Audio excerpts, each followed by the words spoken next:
Hello all! So over the past 2 nights I have watched and loved the new Netflix show I Am Not Okay With This. I loved it so much that I decided to make a review type video thing. Don't go expecting some type of video essay because I'm not that smart. This is just probably going to be me ranting. From this point on there'll be heavy spoilers for this TV show. So if you haven't seen this TV show, go and watch it on Netflix, then come back and watch this video. You done it?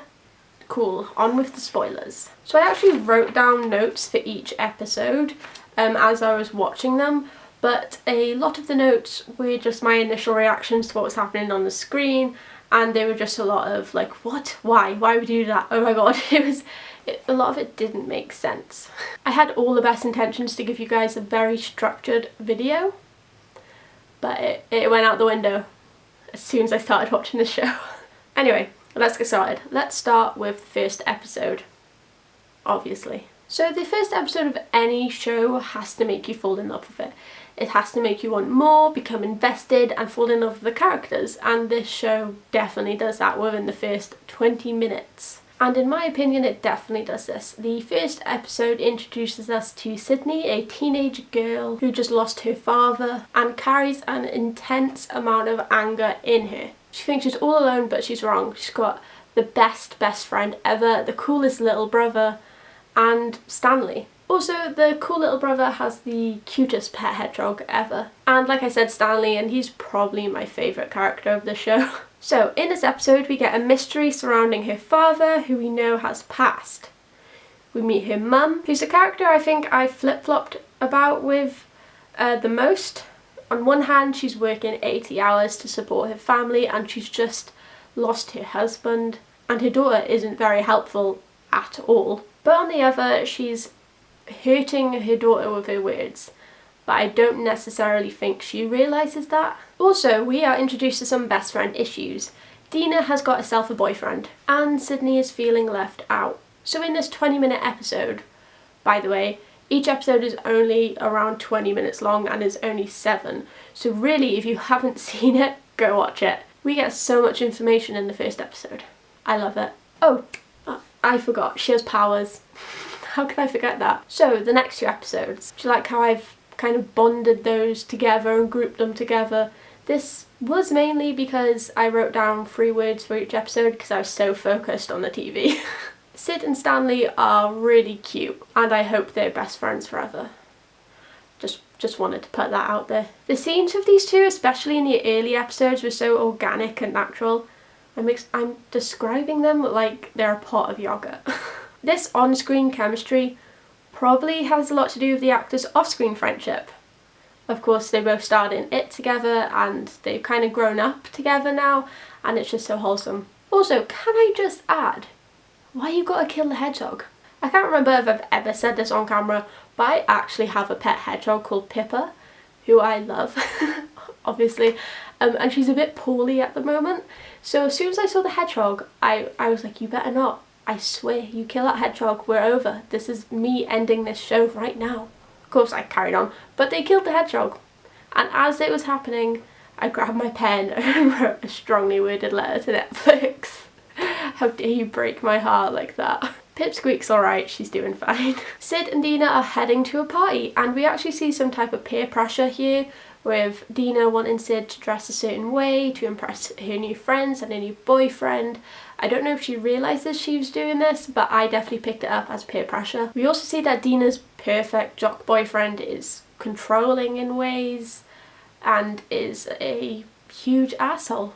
The pair actually break up at this party for a short while, and in this small period of break-upiness, it's not a word, but whatever, in this small gap, Dina and Sid actually share a kiss, and we learn that Sid has feelings for her best friend. Just want to add, the actress, and I'm really sorry I can't remember her name, that Sophia, that plays Sydney, her face, her expressions are just amazing. You can see the anger growing, the hurt, the sadness, all by her expressions, and it's so good that you can get all of that from not saying anything but just watching her face. So after the kiss, Sydney's advances are rejected by Dina. She's embarrassed, she's hurt, she runs out of the party, makes her way to the forest, and her powers explode. And it's actually a really cool effect. As she's letting out her emotions, she actually nearly gets hit by a car.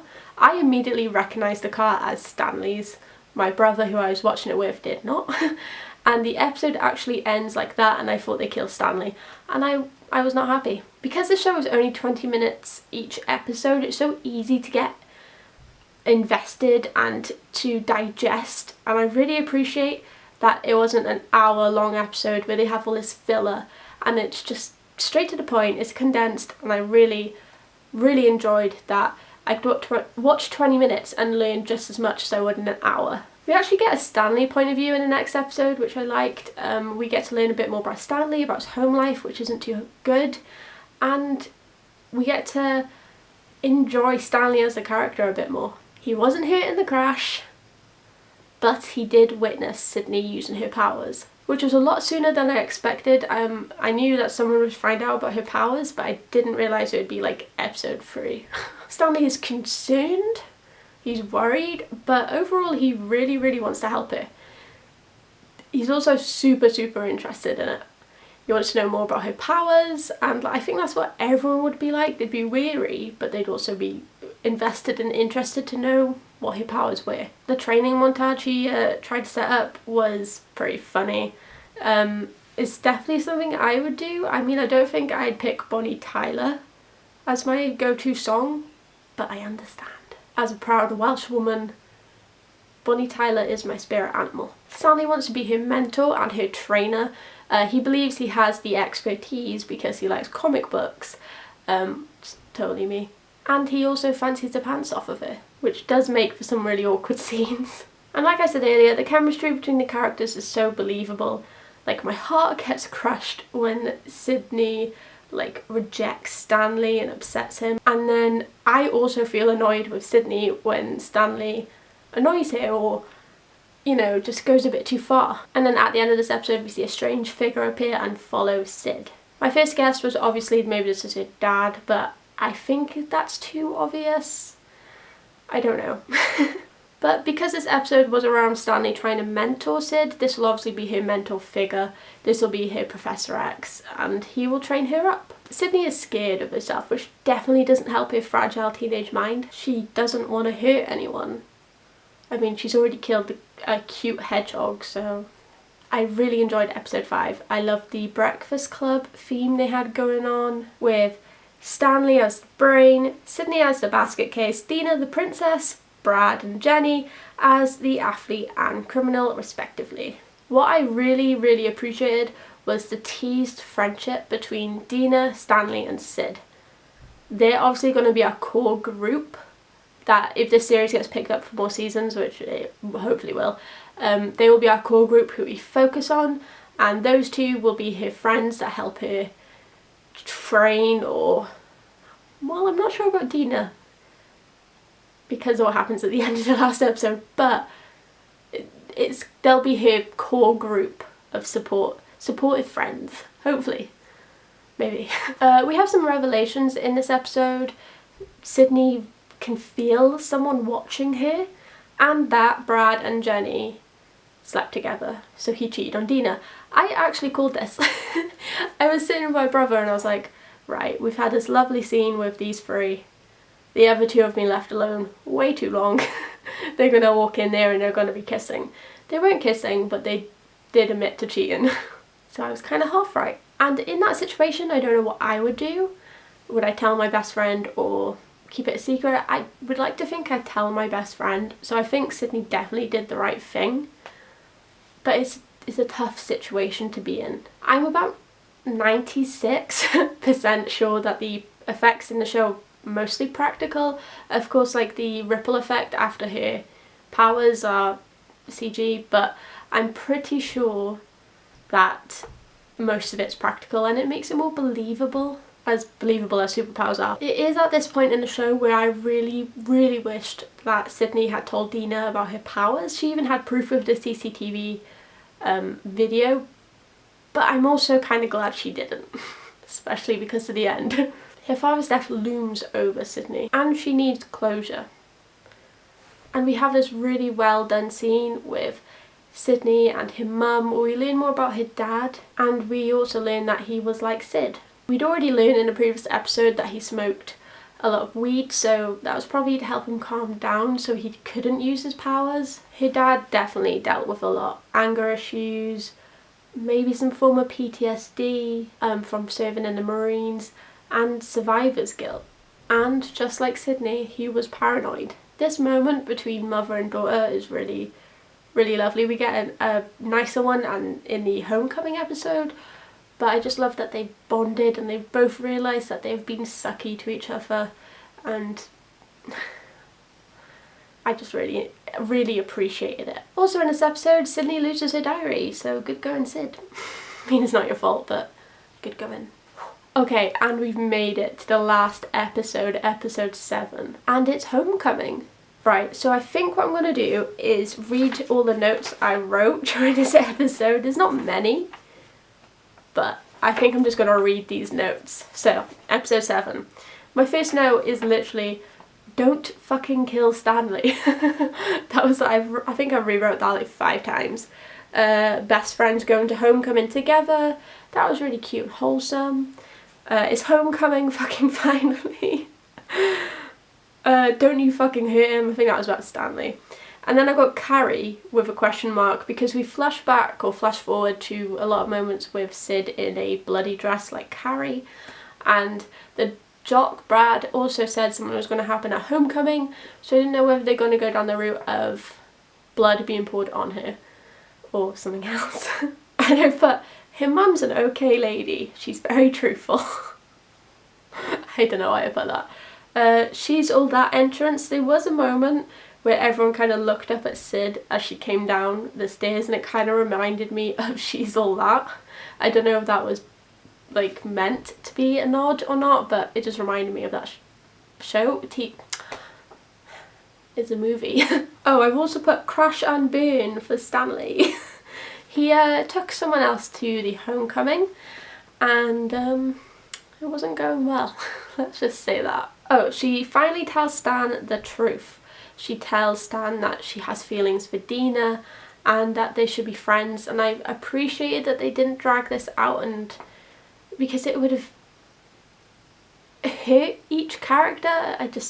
I'm glad they said the truth to Stanley. Okay, then I've got 3 BFFs for life, the core 3 group.